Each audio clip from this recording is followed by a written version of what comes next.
Assalamualaikum warahmatullahi wabarakatuh. Perkenalkan, nama saya Angelika Anugrahini Gunawan dengan NIU 505918. Pada kesempatan kali ini, saya akan mempresentasikan metopen saya dengan judul Penentuan Skala Prioritas Optimalisasi 47 Aset Idle di Kota Surakarta, Pendekatan Spasial dan Multi Kriteria untuk Efisiensi Pengelolaan Aset Daerah.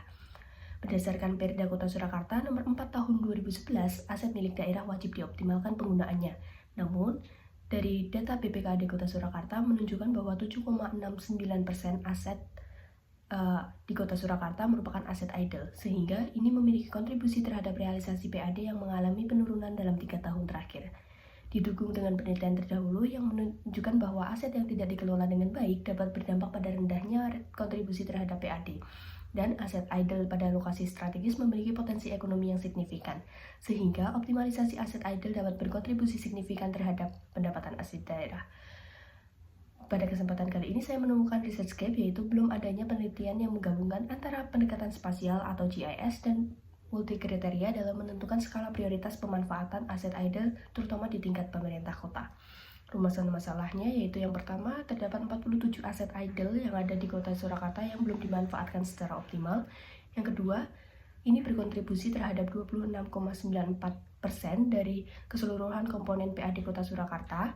Dan yang ketiga, dalam Restra atau Rencana Strategis Pemerintah Kota Surakarta belum membahas terkait regulasi ini.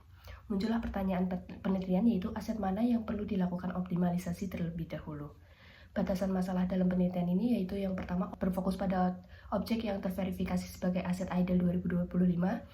Aspek kebijakan hanya berfokus pada Restra tahun 2021 hingga 2026 dan kebijakan terkait pengelolaan aset pada periode tersebut. Dan yang ketiga, tidak membahas secara detail terkait hukum ataupun sengketa kepemilikan aset. Dan yang keempat, hanya berfokus pada skala prioritas, tidak mencakup dengan implementasinya. Tujuan dari penelitian ini yaitu menemukan pola pengembangan yang sesuai, menemukan kriteria prioritas, dan menyusun skala prioritas. Manfaat penelitian ini dapat dirasakan oleh pemerintah Kota Surakarta, masyarakat, dan juga peneliti-peneliti selanjutnya. Landasan teori yang digunakan yaitu teori analisis spasial untuk K-mean clustering dan teori multi kriteria decision making untuk DLP expert. Berikut perbandingan dengan penelitian terdahulu dan penelitian yang dilakukan.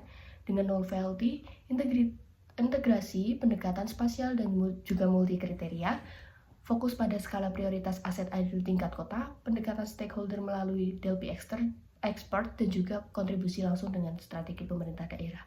Berikut metodologi penelitian yang dibawakan dan daftar pustakanya. Kurang lebihnya mohon maaf. Wassalamualaikum warahmatullahi wabarakatuh.